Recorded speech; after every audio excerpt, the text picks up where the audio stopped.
né? Foi porque com certeza perdeu o dia, perdeu a aula, né? Mas não perdeu, porque tá tendo acesso a esse conteúdo. Então, hoje a gente vai dar continuidade, né? Hoje vai ser o módulo 2. Deixa eu clicar aqui e já ir passando. Estou olhando para o lado aqui porque é a outra visualização. É a tela padrão, né, de direitos autorais. Então, vamos só recapitular o que a gente viu ontem, tá bom? Review do módulo anterior, né? Então, a gente falou sobre essa questão de definição, né, da segurança. A gente percorreu sobre um overview introdutório, né?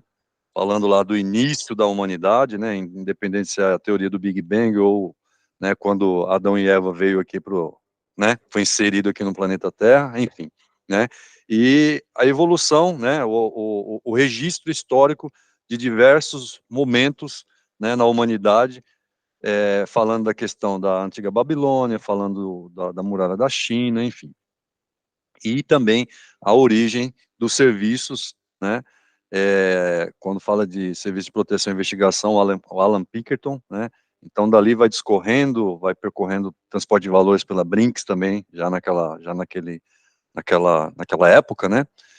A gente passou um pouquinho na introdução à criminalidade, psicologia humanista, né, e a gente terminou ali, por último ali, com uma reflexão, né, onde eu trouxe aquele tema para vocês do descobrimento do Brasil, né, que é essa questão de o quanto, né, ou se realmente nós estamos atrasados ou não, né, comparado com outros continentes, com outros países aí em questão do tema segurança, tá bom?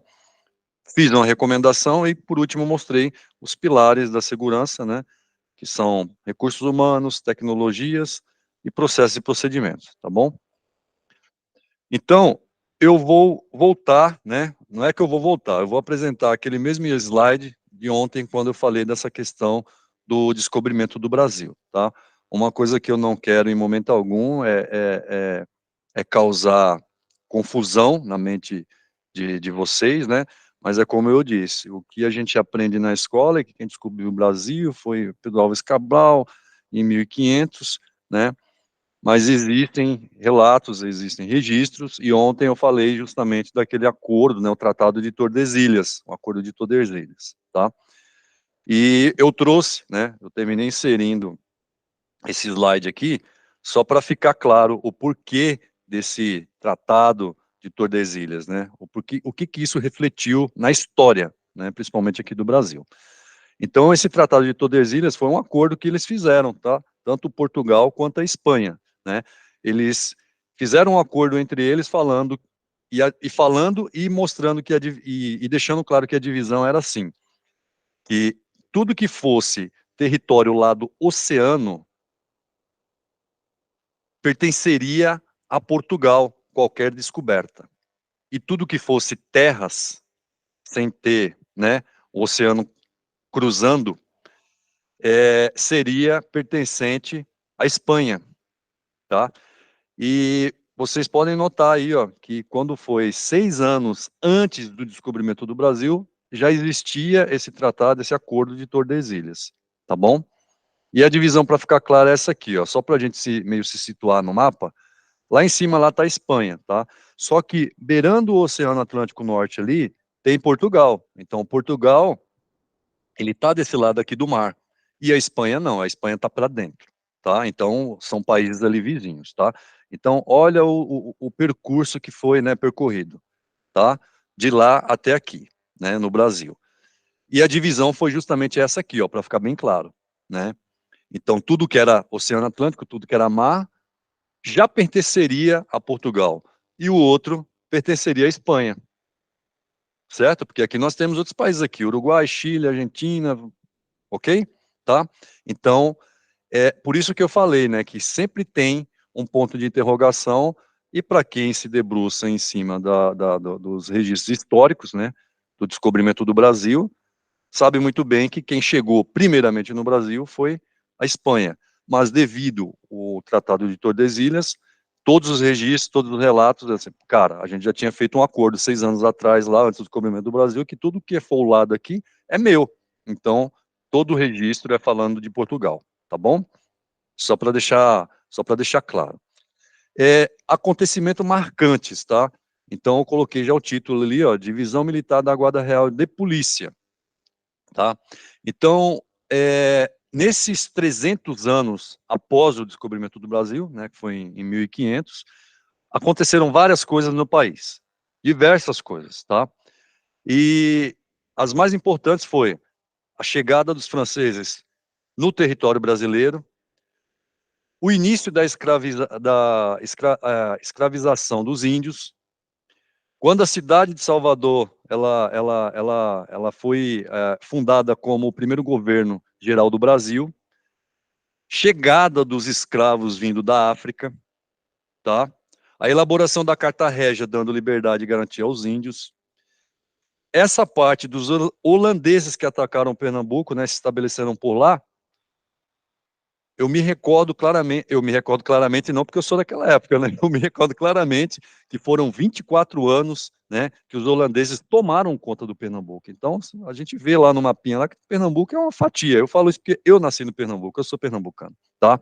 Então lá realmente tem, por mais que fala assim, os nordestinos e tudo, mas tem muita origem lá portuguesa e também holandesa, tá? Então eles se estabeleceram por lá e ficaram lá um bom tempo, tá? E vários outros acontecimentos que tiveram no Brasil. Mas lembram que eu falei ontem que tudo começa no descobrimento do Brasil? Por quê? Porque quando Portugal veio para cá, já existia uma estrutura de segurança no país, tá? Então, quando a família real veio para cá, o que que eles fizeram? Lá ele já tinha toda a estrutura, ok? E foi criado uma estrutura parecida que se estabeleceu no Rio de Janeiro, que eles deram o nome de Divisão Militar da Guarda Real de Polícia, tá? E esse nome, ó, foram 300 anos depois. Então, assim, do momento que descobriu o Brasil até 1809, foram 309 anos para depois se estabelecer realmente a divisão militar.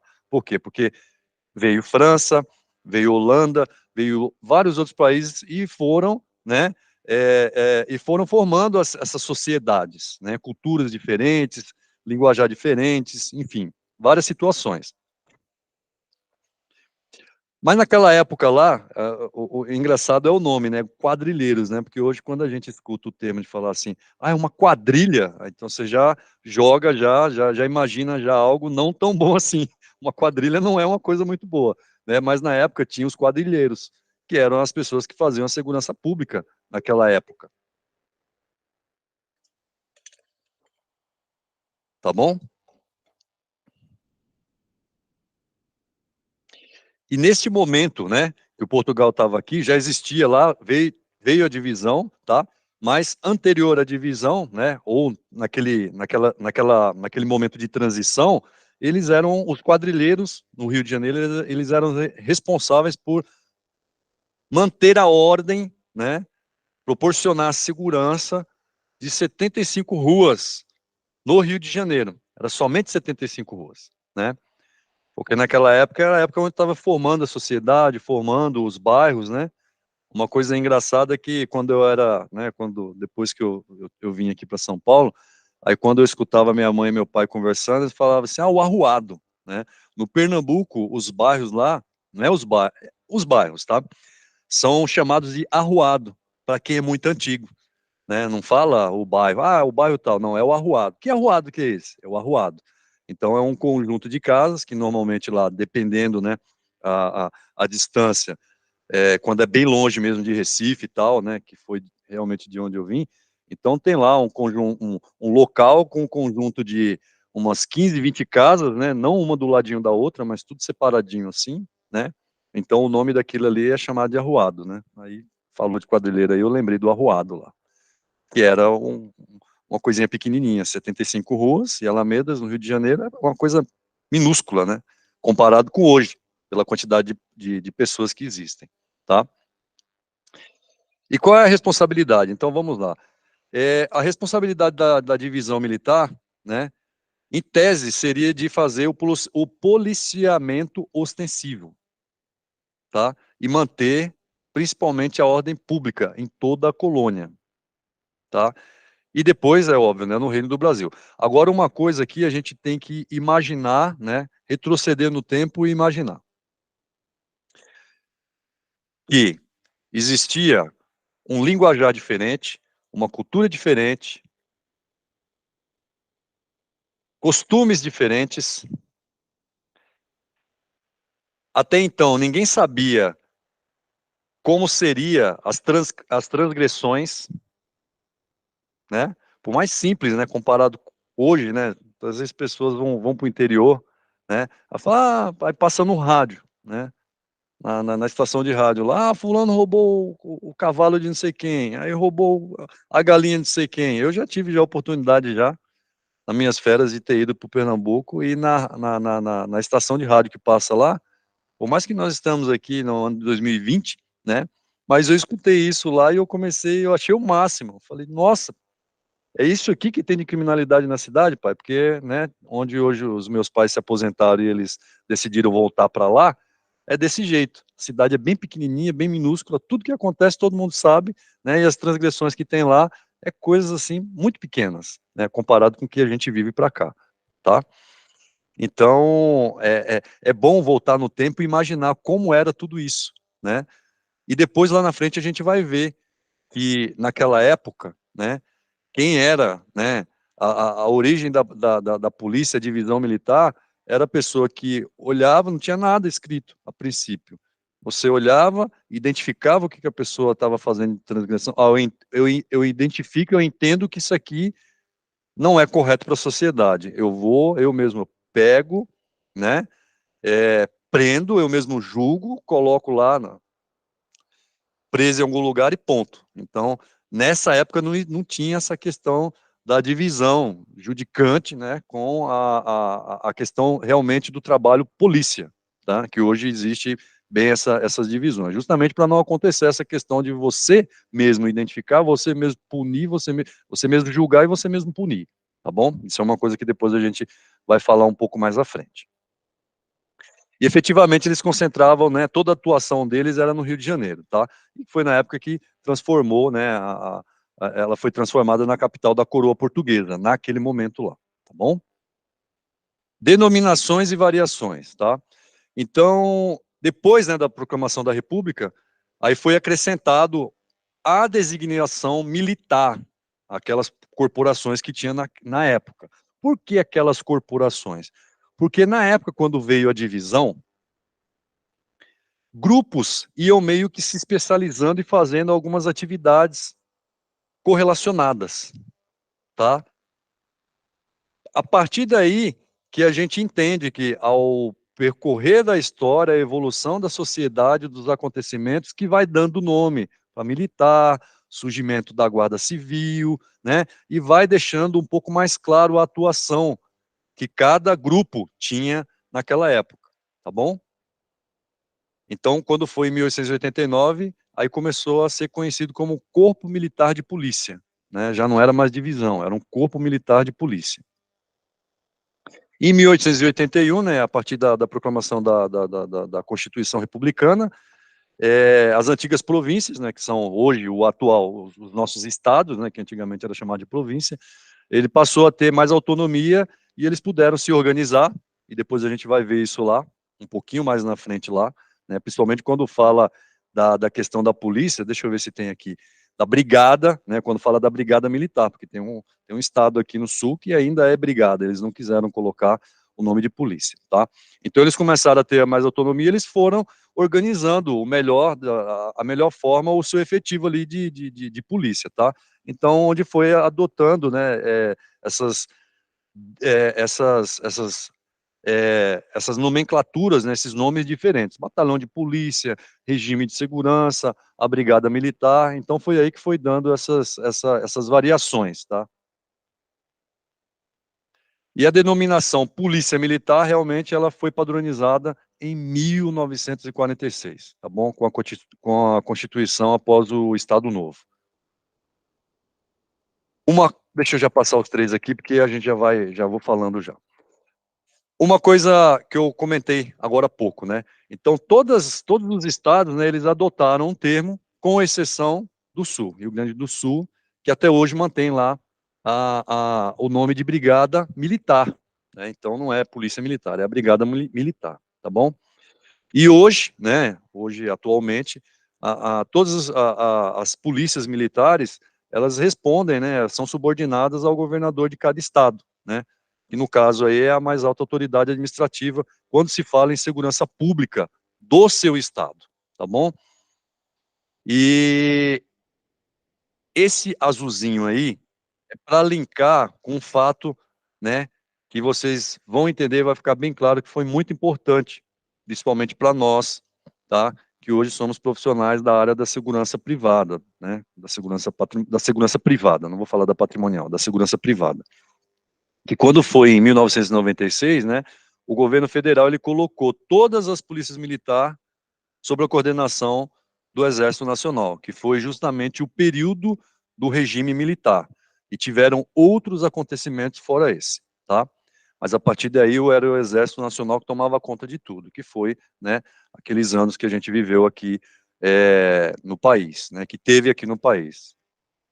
Quando eu falo assim, a gente viveu, dá a impressão, né, que a gente já foi daquela época, né, já desencarnou e já encarnou de novo, já voltou, né? Mas não, tá bom? Uma coisa legal de se falar é que o surgimento do Corpo do Bombeiro ele foi feito por Dom Pedro II, tá?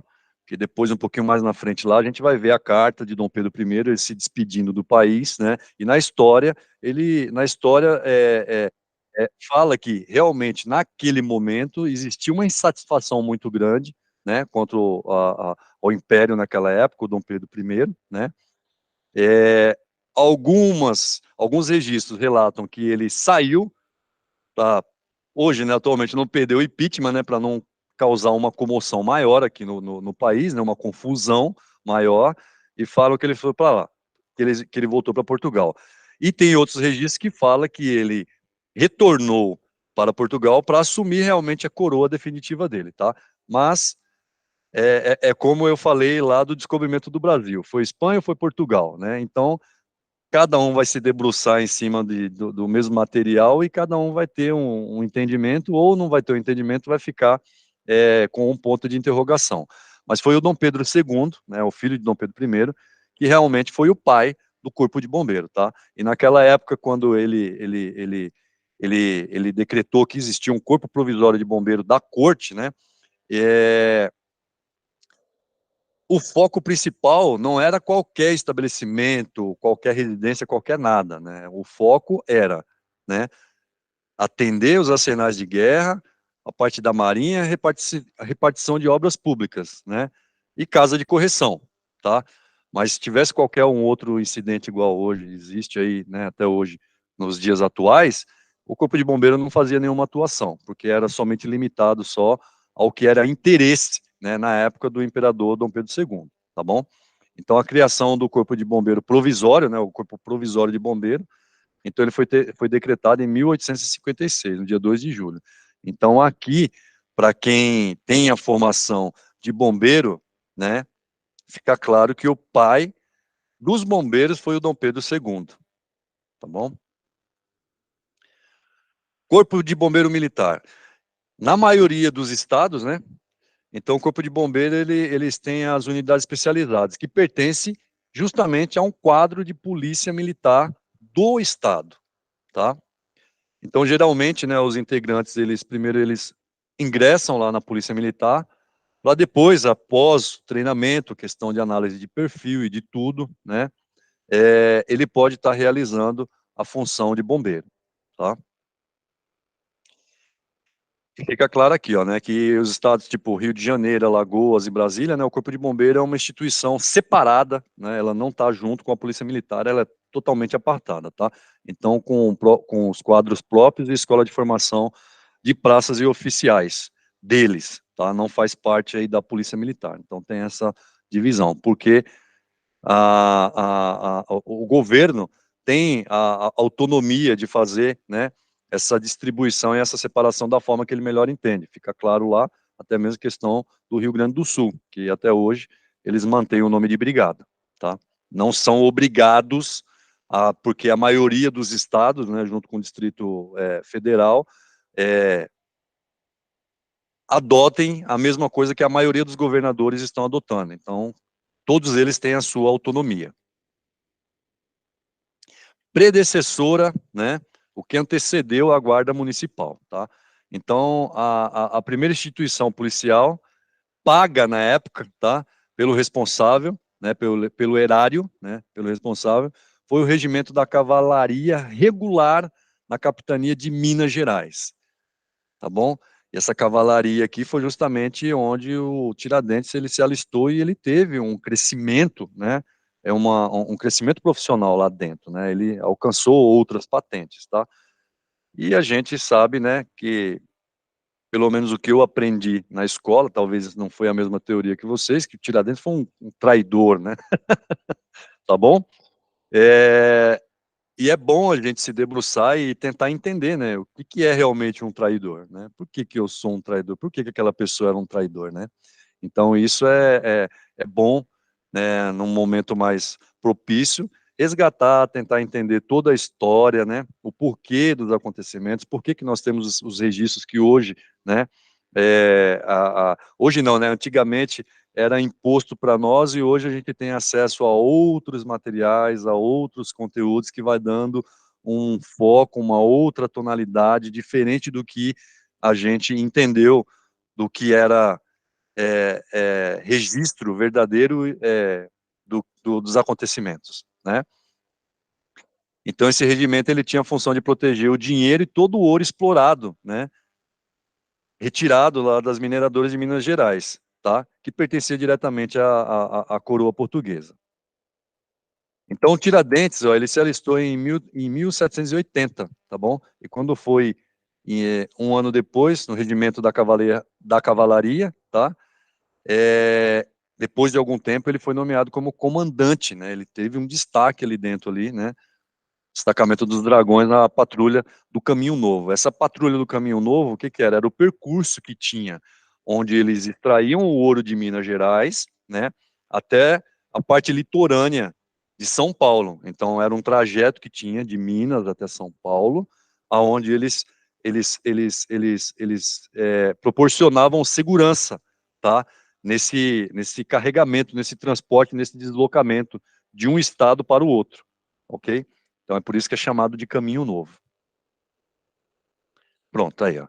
Era a estrada que servia como rota de escoamento da produção mineira de Minas até Rio de Janeiro, a parte litorânea de Rio de Janeiro. Falei São Paulo, não é São Paulo, é Rio, que é o mais próximo, tá?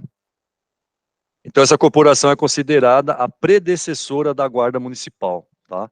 Então, para quem trabalha na Guarda Municipal, né, é óbvio, né, cada estado, né, cada município tem a sua autonomia de criar suas guardas com as suas corporações e com a estrutura meio que pré-definida, né, mas todo mundo sabe que o histórico vem lá da época de Tiradentes, aí quando fala dos dragões aí na patrulha do Caminho Novo. E com essa divisão, né, da militar da Guarda Real, na época, em 1809, né, a missão realmente era fazer, né, proporcionar segurança, era policiar a cidade no tempo integral, né, então tornando-a desde o início muito mais eficaz do que os quadrilheiros, tá? E quando eu falo quadrilheiros aqui, é como eu falei, tá? Não é porque é formação de quadrilha, não é isso. Os quadrilheiros eram pessoas escolhidas a dedo, tinha toda a questão de um perfil, né? Não é igual atualmente quando a gente vai, dependendo, realizar um determinado curso, né? Aí tem aqueles requisitos, né? Ser maior de 21, não ter nenhum tipo de registro criminal, né, em algumas esferas, estar kit com a justiça, kit com o sistema eleitoral e tal. Naquela época não existia nada disso, né? Então era escolhido no dedo, né?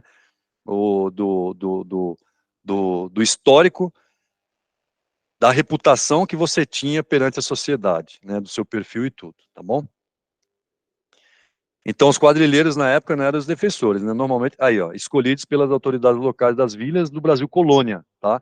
Entre os civis de ilibada conduta e de comprovada lealdade, principalmente, né, que comprovasse lealdade à coroa portuguesa, tá bom? E aqui nós temos lá a questão realmente da denominação da Guarda Municipal. Esse aqui é uma cópia, né? É uma cópia da carta que Dom Pedro I deixou, tá bom? Antes de retornar para o Brasil. Então tá aí, ó.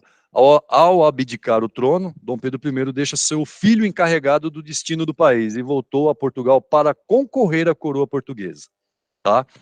Então, o que eu estou mostrando aqui é que ele abandonou o Brasil, voltando para Portugal para concorrer à coroa portuguesa. Mas é como eu mencionei, existem relatos que falam que a insatisfação aqui era muito grande da forma com que era conduzido o país, né? E para não sofrer nenhum atentado nem nada, ele foi embora e ele deixou o filho dele aqui. Ele foi embora, deixou o filho dele e o filho dele, né, foi tocando por aqui, tá? Então esse é um trecho da carta de despedida, né, aos amigos. Aí é, é, aí ele se lamenta, né, de não poder ter se despedir das pessoas e tal, de forma particular, e foi embora para lá, tá bom? Só que naquela época, o Dom Pedro II ele não tinha 18 anos de idade, tá? Então, o que que aconteceu, né? Aí foi através desse documento aqui, uma regência trina provisória, né, que quando foi em 31, aí foi criado, né, para manter pelo menos a estrutura da coroa que permaneceu aqui segura, aí foi criado um distrito de paz, né, em cada distrito de paz a guarda municipal para manter a ordem, tá? Então, quando o Dom Pedro foi embora realmente, aí foi quando falou, não, precisa ser criado esses grupos, né, na qual vão manter a ordem, para que não vire bagunça, né, para que não tenha, para que o garoto lá, o Dom Pedro II, não venha sofrer com as consequências da má administração do pai dele naquela época aqui no país, tá bom? Atividades correlatas, né? Então, as guardas civis estaduais, elas foram corporações, né, que tinham foco exclusivo em executar o policiamento ostensivo uniformizado juntamente com as polícias militares, tá? Vocês lembram que eu falei lá atrás? Que era, todo mundo era da divisão, era da guarda. Depois foi tendo as separações, tá bom? E aqui, nesse trecho aqui, mostra claramente que, né, quando era da Guarda Civil Estadual, aí eles pegavam aqueles profissionais que tinham um outro perfil, né, porque tudo vai do o perfil do grupo atuante, né, pegava eles e colocavam ele para fazer outros trabalhos, principalmente trabalhos administrativos, né, dentro do que hoje a gente entende por distrito policial, por delegacia, tá bom? Então, por vezes, os guardas eram retirados do policiamento da rua, tá? E eles eram colocados para fazer o trabalho administrativo, onde ficavam lá como sindicante, como carcereiro, fazia qualquer outra coisa. Então, o perfil, né, denominado perfil de alguns profissionais de segurança que faziam o policiamento, opa, peraí, esse aqui, né, guarda civil, então vamos colocar ele lá para ele fazer aquele trabalho é, é, é, administrativo, enquanto o foco aqui é o tático, é o operacional, é rua, tá bom? Né, então vai de perfil para perfil. Aqui vale a pena lembrar que teve um momento, né, que foi extinto, né, a Guarda Civil, tá? Isso aqui é uma cópia de um documento na época, lá, 1967, né? E fica bem claro, né? O que que aconteceu aqui? Aconteceu que naquela época, principalmente na época do regime militar, né? Como a Guarda Civil não era considerado um regime militar, ok? Ele não era considerado um regime militar. Houveram vários acontecimentos, né, criados ou não, na qual se extinguiu a Guarda Civil, tá? Então, quando foi no governo militar de 64, né, aí, ó, o governo militar não ter tanta autoridade sobre uma instituição civil, né, então o objetivo era estabelecer, objetivando estabelecer rígido controle sobre as corporações policiais e extinguiu a Guarda Civil, tá? Então isso aí aconteceu o que eu mencionei ontem, é política, né? Tem a politicagem, né? Então realmente eles foram e extinguiram em 64 as guardas civis, tá bom? E regulamentou as normas fiscalizadoras do Exército, né, sobre as polícias militares, que foi o que a gente já falou já lá atrás, que no regime militar tudo era todos os órgãos de policiamento respondiam para o Exército Brasileiro, tá bom? E aqui é legal que teve a ressurreição, né? A ressurreição foi justamente depois lá, né? Quando o Tancredo, onde Jânio Quadros, foi Jânio Quadros? Ulisses Guimarães, a foto, isso, tem aqui na minha cabeça aqui.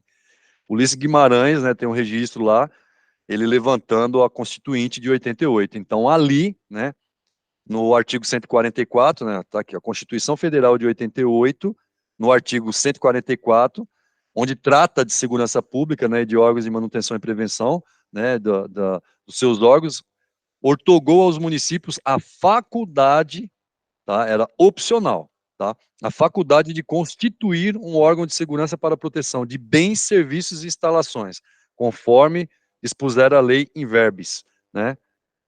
Então, tem aí, os municípios poderão constituir guardas municipais destinadas à proteção dos seus bens, os municípios,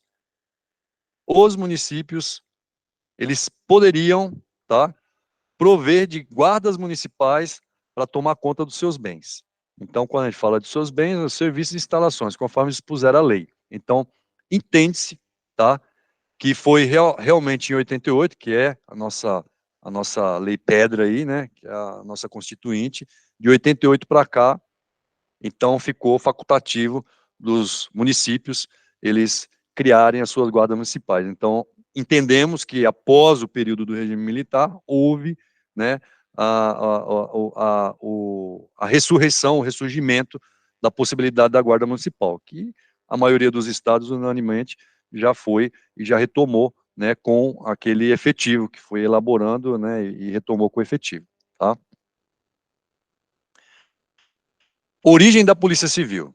Você vê que tudo está amarrado lá, né, com o descobrimento do Brasil. Então, quando foi em 1808, 1809, foi criada a Divisão Militar da Guarda Real de Polícia, que foi o que nós falamos, tá? Mas quando foi em 1830, né, o Código Criminal do Império do Brasil estabeleceu em cada município a província, a corte, o cargo de chefe de polícia. Então, esse cara aí foi, né, essa posição, chefe de polícia, foi o pontapé inicial para a origem da Polícia Civil, tá? Então, entende-se que a Polícia Civil ele nasceu junto com a Secretaria de Negócios da Justiça quando foi em 1841, tá bom?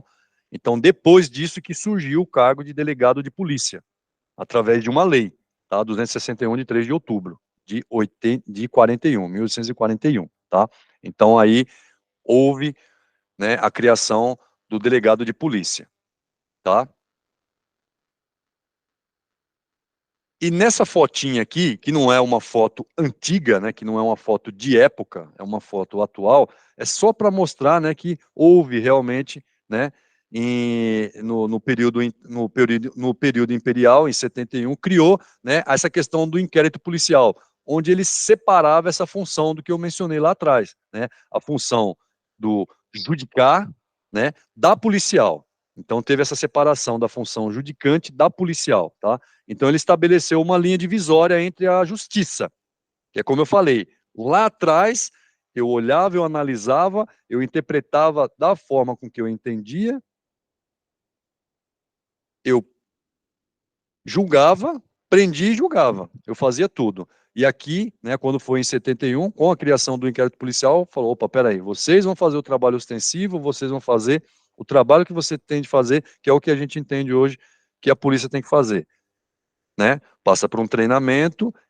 Dentro desse treinamento, ele vai estudar, vai se debruçar sobre as leis, ele vai ter uma base do que é transgredir uma regra, transgredir uma norma, transgredir uma lei, e ele vai ter que fazer, né, o trabalho dele, que é pegar aquela pessoa transgressora e levar até a autoridade policial para que a autoridade policial entenda, né, reavalie a interpretação dele, falando, realmente, essa pessoa, ela transgrediu, vai ser presa, né, a pena de presa, né, de prisão. Ah, não, ela não transgrediu, então pode soltar ela, vai embora, né.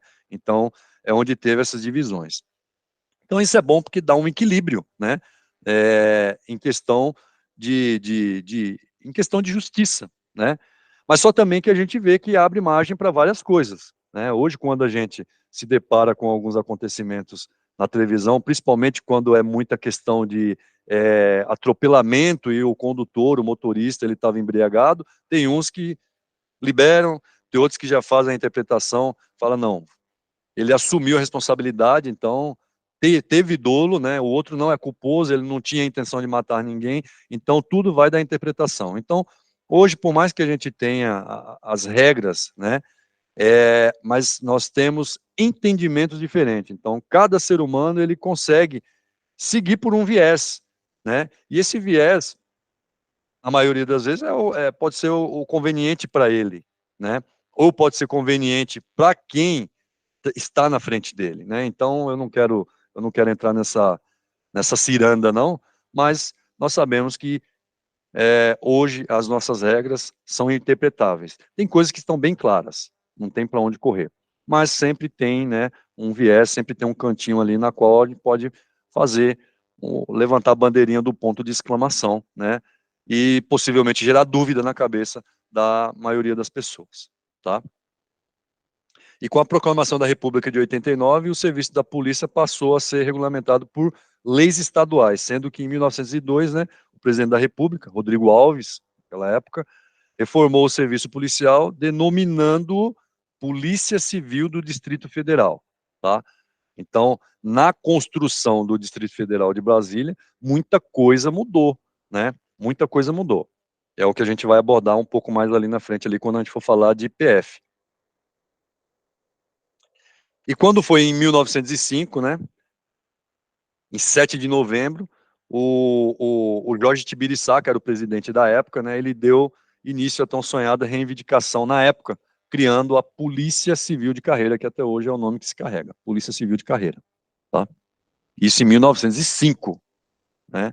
Lembrem lá que o descobrimento do Brasil foi em 1500, quando foi em 1802, né, veio aquela estrutura da divisão militar, né, foi criado, né, a divisão com base na Guarda Real lá de Portugal, 1500, 1800 e pouco, depois de 100 anos, né, 101 anos, 103 anos, foi onde teve a criação da Polícia Civil de Carreira, né?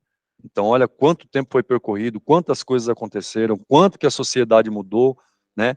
Quanta evolução que não existiu para chegar até esse momento, tá? E quando foi no dia 23 de dezembro do mesmo ano, né, através dessa lei 979, foi criado a Polícia Civil de Carreira do Estado de São Paulo, tá? No mesmo ano, do Estado de São Paulo, né? Cabendo à Secretaria de Justiça da época, né, que era pelo Washington Luiz Pereira de Souza, criar e organizar, né? Ele tinha as primeiras providências para organizá-la. Então, foi criada a lei falando, ó, a partir de agora existe a Polícia Civil de Carreira do Estado de São Paulo, né? E você, Washington, vai ser o cara responsável por dar cara, né? Criar essa estrutura. Então, ele que fez a primeira organização na época, tá? Origem da Polícia Civil, origem da Polícia Federal, tá? E quando foi em 1900 oficialmente, né, pelo decreto 6.378, quando foi em 44, né, a antiga Polícia Civil do Distrito Federal, que a gente já abordou lá atrás, né, ela funcionava na cidade do Rio de Janeiro, na capital da República, aí foi quando Getúlio Vargas, né, que é considerado o pai das leis trabalhistas, tá? E a gente vai falar um pouquinho mais na frente lá do sucessor dele, né, que foi o Django, né? Foi ele que trouxe, né? Ele pegou um grupo de pessoas e ele transformou o Departamento Federal de Segurança Pública, DFSP, né? Que era subordinado diretamente ao ministro da Justiça e de Negócios. Então, ele pegou um grupo de policiais lá falando, precisa fazer uma réplica e trazer aqui para Brasília, né? Então, foi aí onde deu origem na Polícia Civil, ou Polícia Civil não, Polícia Federal. Eu falei tanto Polícia Civil que está na cabeça. Origem da Polícia Federal. Aqui, ó, de acordo com o referido decreto-lei, né, é, o Departamento Federal da Segurança Pública incumbiu o Serviço de Polícia e Segurança Pública no Distrito Federal e em âmbito nacional, a Polícia Marítima, Aérea e Segurança das Fronteiras, tá? Então ele deu essa roupagem Em todos os outros estados existem as polícias lá, mas falou, não, essa aqui é a Polícia Federal que vai tomar conta das nossas fronteiras e vai tomar conta também naquele momento lá, o foco principal era a proteção lá dos políticos lá de Brasília, em Getúlio, do presidente Getúlio Vargas, tá? Então, a mudança, né, no nome, né, ela foi motivada pela necessidade da polícia com atuação em todo o território nacional. Então, deixou de ser Polícia Civil, que estava lá no Rio de Janeiro, e federal por quê? Porque aí já atendia todas as federações, né, todos os estados que compõem o país, tá? Então, foi por isso que pegou o nome federal. Então, dessa forma, ele fazia com que a polícia do Rio de Janeiro pudesse atuar, né, nos outros estados brasileiros, embora continuasse a conservar a estrutura institucional herdada naquela época, que era a Polícia Civil, de carreira, né? Mas o grupo da Polícia Federal, ele era oriundo da Polícia Civil, na qual ele foi transferido, um grupo foi transferido para Brasília e deu o nome de Polícia Federal, tá? Aqui é uma fotinha mostrando, né, uma carteira, né, uma carteira de, não é um documento, é só uma carteira de identificação, Departamento Federal de Segurança Pública, DFSP, né, e depois da Constituinte Federal de 67, né, ela passou a ser chamada, ela deixou de ser Departamento Federal de Segurança Pública e começou a ser chamada, conhecida como Polícia Federal, que é o nome que se carrega até os dias de hoje. E aqui é uma imagem da época de alguns agentes da Polícia Federal dentro de uma viatura da Rádio Patrulha, na época, que tinha as viaturas espalhadas em alguns locais aí, tá? Formação do Exército Brasileiro, aqui o negócio começa a ficar um pouco mais bacana. Então é o seguinte, ó, Dom Pedro I, que saiu do país e voltou lá para receber a suposta coroa dele, ou foi embora para não sofrer o possível atentado ou um impeachment aqui no Brasil, tá? Ele procurou desde cedo, tá, melhorar as tropas da guarnição do Rio de Janeiro, né? Então ele transferiu para a capital as forças de São Paulo e de Minas Gerais, tá ok? Então ele fez essa transferência, né? E quando, naquela época, né, voltando lá só para entender, tá? Então, naquela época lá, quando foi 1º de dezembro de 22, ele criou a, a, a, o, a Guarda de Honra, tá? A Imperial Guarda de Honra. Então, esses camaradas aqui, eles tinham, né, na época, alguns privilégios, tá? E eu não vou falar que isso aqui é um privilégio, mas como exemplo, para prestar honra, ele só prestava realmente a família, né, ao imperador e a família imperial. Mas eles tinham, né, diversas regalias na época, diferente da Guarda Civil, diferente do que a gente entendeu como polícia, né? Então, era diferente. Então, aqui começou a dar uma outra cara, começou a ter aquela que as coisas são naturais, né? Aquela segregação, né, de alguns órgãos, que é o que ficou claro aí no decorrer dessa aula aqui, tá? O Exército Brasileiro, ele nasceu realmente, né, oficialmente, ao proclamar sua independência da organização militar portuguesa, tá? Que na época ela era integrada por parte, né, de um contingente nacional de milícias. Olha o nome milícias, já vem de lá, não é de hoje, né? Quando a gente fala milícia, automaticamente o cérebro da gente joga para o Rio de Janeiro, tá? Então era um grupo lá de um grupo de policiais, tá? E ele seguia o modelo e as normas militares tradicionais da metrópole naquela época, tá? Então o Exército Brasileiro veio com essa diferença. E a luta e a emancipação, né? Aí teve as guerras do Sul, né? Porque a gente tem, né?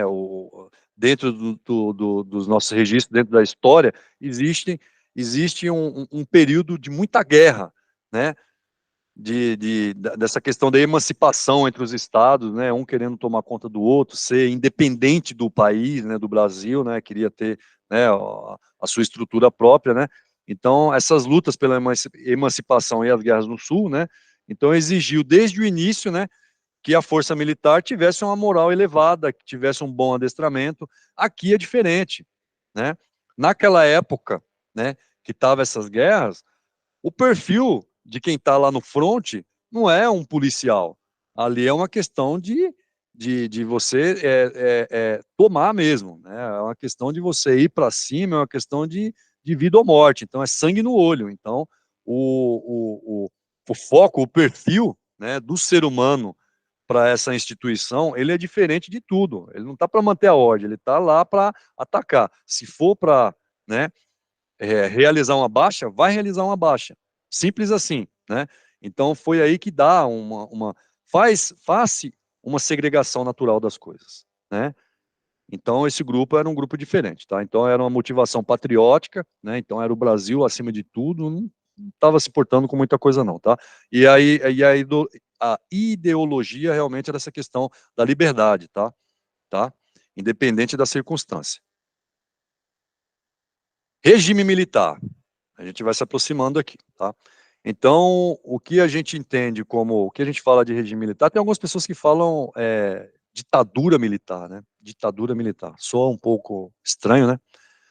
Mas esse período aí que a gente viveu de regime militar, ele foi de 64 a 85, né? Então, foi, para quem viveu naquela época, realmente foi uma vida, né? Foram o quê? 21 anos. É isso aí? É isso aí. De 64 a 85, 21 anos. Então, durante 21 anos, o Brasil ele teve na mão de 5 governos militares, 5 presidentes militares, tá bom? E o período do regime militar foi um dos mais tensos da história brasileira, é isso aí, duração de 21 anos, né? E ele ficou marcado pela falta, né? Isso é a interpretação, pela falta de liberdade, né? Pelo uso da tortura contra os opositores políticos, que é o que a gente fala um pouquinho mais à frente, né? E pela prática de terrorismo de Estado, né? Então, vocês lembram que ontem eu falei que quando a gente utiliza o termo terrorismo, automaticamente a gente... Terrorismo aonde? No país? Tem? Não tem? Teve, né? Teve. E a gente vai discorrer um pouquinho sobre isso, né? E como eu sempre gosto de falar, eu não gosto de plantar dúvida na cabeça de ninguém, mas a gente precisa ter uma coisa individual nossa, que é o entendimento e o discernimento e a interpretação. Ela tem que ser muito pessoal, né? Não é porque a gente vê as notícias, a forma com que os acontecimentos é transmitido na televisão, que aquilo é a pura verdade. A gente precisa ter esse discernimento, a gente precisa ter essa maturidade de ouvir e ficar se questionando, faz sentido ou não faz? Tá bom? Faz sentido ou não faz? É óbvio, né, que naquele momento, sim, se entendia que qualquer pessoa que fosse contra, né, o regime militar e não seguisse, né, o que se entendia ser um comportamento aceitável por cidadão, o cara ele poderia ser enquadrado quanto um terrorista. Era uma pessoa que ia contra o regime militar. Então, existia naquele momento, né, algumas certas consequências, tá bom? É como eu falei, eu não quero aqui plantar nenhum ponto de interrogação, nenhuma dúvida, né? E também nem induzir, nem conduzir vocês a uma linha de raciocínio. Mas todo mundo aqui tem que entender, né, claramente que nem tudo que a gente escuta é verdade, né? Sempre vai ter um ponto de interrogação quanto à história apresentada, mas a gente tem que saber fazer essas interpretações, né? Para que a gente possa seguir a nossa vida e ter na nossa mente o que realmente aconteceu de passado, tá? O início do regime militar, tá? Então, o regime militar ele foi iniciado por um golpe civil-militar, tá? Tem que prestar bastante atenção nesse termo. É isso aí, ó. O Francisco fez um comentário agora. A verdade é uma, pontos de vista são vários. É isso aí, Francisco. E eu vou pedir para vocês prestarem bastante atenção nesse termo, golpe civil militar, tá? Golpe civil militar. Então entendemos que foi um grupo de civis junto com militares, ok? Tá bom? Que aconteceu em 1964, contra o Jango, né? O então presidente João Goulart, ele era conhecido como Jango, o apelido dele na época, Jango, tá? E os militares passaram a impor um regime autoritário que na época era sustentado por atos institucionais. Aí vocês vão entender o porquê que isso aconteceu naquela época, tá? Então, o golpe de 64 ele foi a conclusão, tá? Realmente foi, né, o fechamento, né, de um projeto que não foi que não foi rápido, né? Foi um período longo de acontecimentos até chegar realmente a, a, a, a, a instaurar, né? A começar realmente o regime militar, tá? Então, qual era o foco, né, desse projeto, né? Era derrubar com o trabalhismo. Vocês lembram que eu falei lá atrás que o Getúlio Vargas, deixa eu, aqui, ó. Ah, não, eu tô mostrando aqui para vocês, né? Deixa eu ver se o mouse está passando lá. Aí aqui, é aqui, pronto. É isso aqui, ó, tá? Era o pai, né, dos direitos trabalhistas, né? Então, várias leis, né, a criação do fundo de garantia, várias coisas que hoje a gente desfruta como trabalhador CLT, foi criado na época dele, tá? Então, ele defendia, né, essa bandeira dos direitos iguais, ele queria manter um equilíbrio, né? Como todo mundo, né? Eu acho que a gente almeja internamente que existisse um equilíbrio no planeta, né? Que não fosse tão discrepante essa questão de riqueza e pobreza, né? Então, já naquela época, tinham pessoas na política que focavam nisso, né? Eu não estou falando que era um santo, que não praticava nenhum ato não aceitável hoje em dia. Não, não é isso, né? Mas eu estou falando que existia sim uma intenção boa, né? Quanto à questão de sociedade, quanto à questão de divisão, quanto à questão de direitos, tá bom? Então, esse projeto ele defendia o desenvolvimento da economia e a promoção do bem-estar social para a população, tá bom? Era justamente isso. O trabalhismo, ele defendia isso, né? É como eu falei, né? Para quem teve a oportunidade de já ouvir alguém comentar ou de estudar um pouquinho, né? Então, as leis trabalhistas que nós hoje desfrutamos foi criado já lá naquela época lá, tá bom? João Goulart, né, era um político gaúcho que tinha ascendido na política brasileira em nível nacional durante a década de 50, né? Então, ele era um dos conhecidos trabalhistas do Brasil e era considerado o sucessor do Getúlio Vargas, né? Então, tirando a figura do Getúlio Vargas, que para diversas pessoas é considerado o pai dos direitos trabalhistas, vinha lá o João Goulart, tá? Como sucessor dele, né? Lutando pelos direitos, né? E onde é que entra essa história dessa questão do golpe civil militar? Então, vamos lá. Quando foi, né, ó, João Goulart, também conhecido como Django, ele assumiu a presidência porque o Jânio Quadros, na época, ele tinha renunciado ao cargo, isso em 61, tá? Como o Jango era o vice, né, presidente lá, o Jânio, renunciou, como o Jango era o vice, né, automaticamente ele assumiu, tá? Então foi demandado para ele o empossamento do cargo de presidente da República, tá bom? Mas as tensões que existiam no Brasil aumentaram com o projeto de reformas do presidente, conhecido como as reformas bases. Lembra que eu falei da questão do trabalhismo? Então, quando ele formulou, né, não foi que ele formulou a partir do momento que ele se tornou presidente. Já era um projeto que já estava lá atrás, né, sendo discutido, levantado, né, por diversos políticos, né, tentando colocar isso em prática, e depois ele fez a conclusão de todos esses benefícios, né, e apresentou as reformas de base, tá bom? E esse projeto da reforma de base é que estimulava a reforma na estrutura do país, como economia, tá? E o objetivo realmente era o quê? Era reduzir a desigualdade que existia, que sempre existe, sempre existiu e existe até hoje, tá? Em momentos bem discrepantes e outros nem tanto, né? Sempre tem uma oscilação, né, para cima ou para baixo. Mas o foco era isso, tá? E o foco realmente era o desenvolvimento do país, mas de forma equilibrada, tá bom? De forma equilibrada. Então vocês veem o encarte aí, ó, Django, né? A luta pelas reformas de base, que era o que ele defendia, né? E grande parte dos trabalhadores, eu não vou falar da população em geral, né? Apesar que a população em geral, quando a gente pega a população em geral, e se a gente enquadrar ela dentro de uma pirâmide, tá?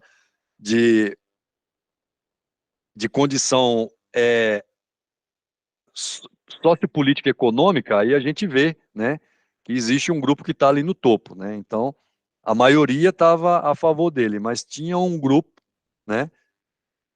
Tinha um grupo que realmente se preocupava com isso, E ele se preocupava, né, já baseado já até mesmo com acontecimentos internacionais da época da Guerra Fria nos Estados Unidos, que vai ter ligação com o que aconteceu no país na época do regime militar, tá? Então, isso gerou muita insatisfação, sobretudo a questão da divisão de terra, né, que até hoje, né, eu não vou falar que até hoje, porque antigamente se falava muito dessa questão da reforma agrária. Então, hoje a gente, pelo menos eu não noto tanto, né, hoje nas mídias escritas ou na televisiva ali, na mídia, né, no audiovisual ali, de televisão, também porque eu não assisto tanta televisão mais assim, mas a gente não vê falando tanto de reforma agrária. Então, naquela época, ele já defendia isso, né? Direitos iguais, o direito do trabalhador, divisão de terra, quem não tem deveria, né? Já receber a sua terra e através da sua terra produzir, através da sua terra crescer, né? E todo mundo ter direito à moradia e tudo. Então, né? Era um projeto que garantia acesso à terra, né? E aos despossuídos e prejudicava o interesse de proprietários de terra. E até hoje, quem são os grandes proprietários de terra no nosso país? A gente não precisa pensar muito, né? Os políticos, né? Pessoas que estão hoje inseridas na política são pessoas que, com o tempo, eles vão adquirindo terras e terras, terras e terras, e terras muitas vezes que é só meio do mato, que não tem nada. Por quê? Porque a gente sempre está numa evolução. E vai ter um momento que aquela terra ela vai deixar de ser terra, ela vai se tornar uma estrada, ela vai virar um bairro, ou ela vai virar uma rodovia. E aqui é bom lembrar, exemplo aqui no estado de São Paulo, né? Tem um anel viário aí que estava para ser concluído, né? E quantos relatos não tiveram ainda essa questão do rodoanel, né? Que diversos políticos eram proprietários de terrenos que foi justamente onde foi projetado, programado para passar por dentro dessas terras, né? E a partir do momento que o Estado ela pega um pedaço de terra, né, de alguém, ela precisa utilizar aquilo ali, ela paga uma indenização. Então, existe, né? E quantos políticos aqui no estado de São Paulo, né? Mais aqui para dentro ali, ó, Parelheiros, em Boimirim, é proprietário de um monte de terra e na época, quando foi feito esse projeto, falando de terra que não era nada, né? Que hoje a gente tem um rodanel, ainda que o rodanel passa no meio do nada, né? Para quem já teve a oportunidade de entrar no rodanel, passa ali perto do Riacho Grande, só mato do lado direito, mato do lado esquerdo, né? E a gente passa por cima de um mundaréu de água, de um mar ali e tal, né? Então, justamente naquela época foi feito os estudos, os levantamentos de quanto que aquilo ali custava para quem era proprietário daquela terra. E depois na própria imprensa mostrou que os valores foram superfaturados, né? Foram colocados, foram superavaliados, né? Superfaturado, não teve faturamento nenhum. Foi superavaliado e o proprietário daquela terra recebeu uma grana, né? Pelo fato daquele anel viário passar entre alguns terrenos. E era justamente de pessoas é, políticas, né? Então até hoje tem isso. Visão do comunismo, tá? Ainda no histórico do golpe militar. Então, além dessa insatisfação toda, tinha essa questão da relação política de Django com os trabalhadores e os sindicatos, que era visto pela classe média como um indício de comunismo, que é justamente, né, onde linka, né, e projeta que o país poderia viver o que os Estados viveu em sentido de Guerra Fria, tá bom? Então, é óbvio, né, a alta classe na época não queria, né, que o Brasil vivesse o que os Estados Unidos viveu anos antes, isso mesmo, anos antes. O Brasil, os Estados Unidos viveu uma Guerra Fria e depois que estava terminando a Guerra Fria, aí foi quando o nosso país ela estava vivendo esse período aqui e a interpretação do pessoal, o cara quer dividir, quer roubar, né? Vamos falar assim, né? Quer usurpar a minha terra, quer ter direito à minha terra, tomar minha terra, dividir para o povo, leis trabalhistas, né? Então, eles entendiam que isso aí era um princípio de um comunismo no país, tá? E essa mesma interpretação era feita pelo governo americano com relação a Django, olha lá, tá? Principalmente porque na época, né, era o auge da Guerra Fria. Os Estados Unidos haviam acabado de passar pela histeria macartista, que é do Joseph Markef. Isso, Joseph Markef, que a gente vai falar um pouco mais ali à frente, tá?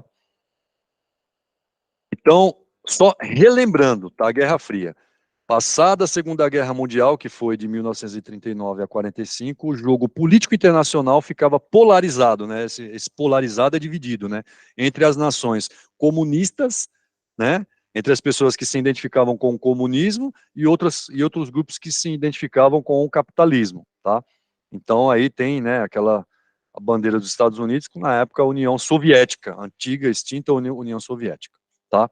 Então os Estados Unidos nos Estados Unidos, tal divisão da perspectiva acabou favorecendo a perseguição daqueles que tivessem algum tipo de relação com a militância comunista, tá? Porque o que mandava mesmo lá era o capitalismo, tá?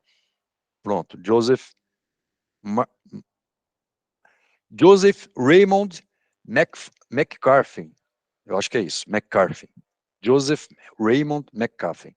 Então, sob o âmbito político, a perseguição comunista ganhou um relevante espaço através das empreendidas desse senador na época, tá? O Joseph, que ele perseguia mesmo as pessoas que tinham ligação com entidades que demonstrassem para a sociedade, ou de alguma forma, né, que tinham uma linha de raciocínio comunista da questão de divisão de bens, tá bom? Então, ó, tudo isso, né, todos esses acontecimentos, né, a postura com que o Getúlio Vargas ele foi criando as leis trabalhistas, o Django depois, né, assumiu com a renúncia do Jânio Quadros, e com essa reforma base na qual ele apresentou, né, que é a divisão de bens, de direitos iguais e tal, então tudo isso aproximou, né, os militares na época, né, com a elite econômica, né, dentro de uma empresa a gente fala alta direção, né, mas os comandantes do país, em outras palavras é mais ou menos isso, a elite econômica do país, né, e o governo americano, então juntou os três, né, a elite econômica do país, que são a classe do grande empresariado, né, os militares e o governo americano, ficaram preocupados por conta disso, tá bom? Então foi aí onde nasceu o projeto de golpe, né, onde se instalou o regime militar no país, tá? Então o resultado disso foi o nascimento de uma conspiração, né, contra o presidente. Então, ó, o governo americano, por meio da CIA, que é a Agência Central de Inteligência, né, ele enviou dinheiro para o Brasil, tá? Tem uma fotinha aí tem uma fotinha do jornal aí, tá? Ele enviou dinheiro para o Brasil para financiar alguns candidatos políticos conservadores a partir do IBAD, né, que é o Instituto Brasileiro da Ação Democrática. Não foi só isso, né? E teve o IPE também. Deixa eu ver aqui, você está falando IPES, isso. E além disso, também foi formado o Instituto de Pesquisa e Estudos Sociais, né? Então, tudo isso foi um dinheiro bancado, né, através da CIA, dos Estados Unidos, né? Foi colocado aqui, investido aqui no país, em pessoas que não tinham esse perfil, né, que defendia essas teorias de divisão de bens, de equilíbrio, né, e distribuição das riquezas entre a população, que é o que a gente considera ainda como comunismo, né, e eles colocaram justamente esses dois órgãos, né, mas não era somente esses dois órgãos, tá? Então, esse IPES era um grupo fechado que se apresentava como uma organização que realizava estudos da sociedade, né, a respeito do Brasil, da sociedade brasileira, mas ele servia, esses encontros,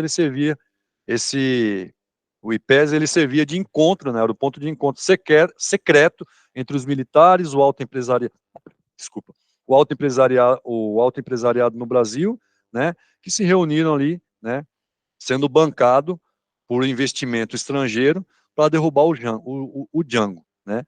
O interesse, né? A gente fica pensando assim, mas puxa, por que tem todo esse interesse, né? Através disso, né? Uma das coisas que vai chamar sempre a atenção do mundo, né? De todo o globo, é o que nós temos ali de floresta amazônica, né?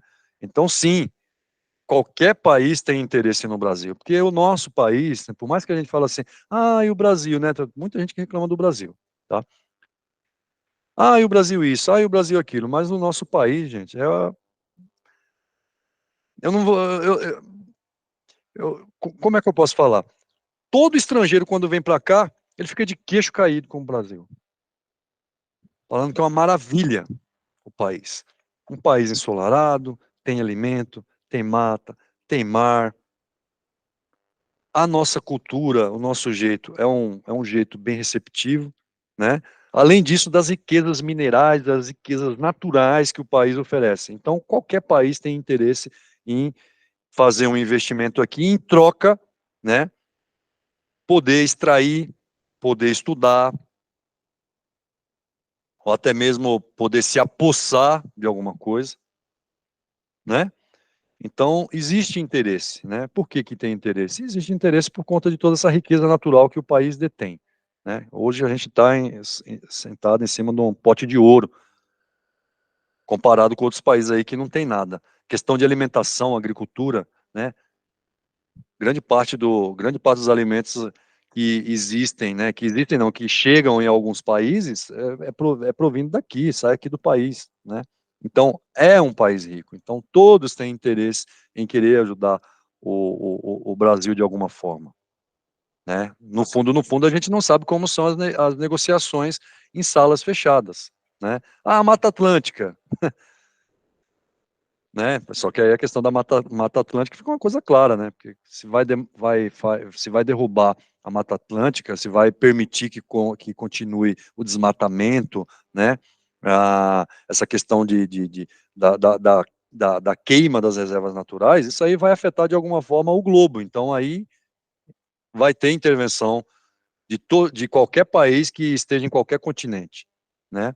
Porque os estudos mostram, né, que o planeta Terra ele tem um time, né, ele tem um tempo de vida se a gente não tomar conta dele. A gente está cada vez caminhando com a evolução, com o desmatamento, né, está evoluindo para um fim, né. Então, quanto mais a gente retardar essa questão dos poluentes, né, de emissão de poluentes, né, e tentar de alguma forma restabelecer, né, a natureza, com plantação de árvore, carbono, oxigênio, né? Então tem toda essa troca, a gente vai perder grandemente, né? Tá? Então tem o interesse. Só estou explanando sobre isso para falar qual o interesse que se tem, né? Então existem diversos interesses aí. Influência da imprensa, né? Como sempre, a imprensa não é de hoje, né? Já lá naquela época, lá atrás, lá ela já influenciava, influencia e vai manter a influência sobre as pessoas. Hoje pior ainda, porque grande parte da população, não vou falar grande, mas assim, massivamente é óbvio, as pessoas ainda estão em frente à televisão, né? Mas hoje, né, um determinado grupo de pessoas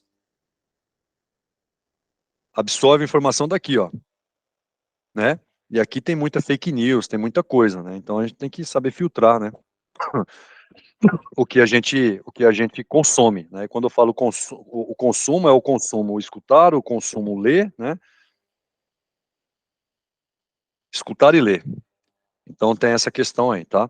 Então, naquela época, né, houve também o envolvimento extenso da imprensa no golpe, tá? Então, houve uma união de alguns grupos, tá?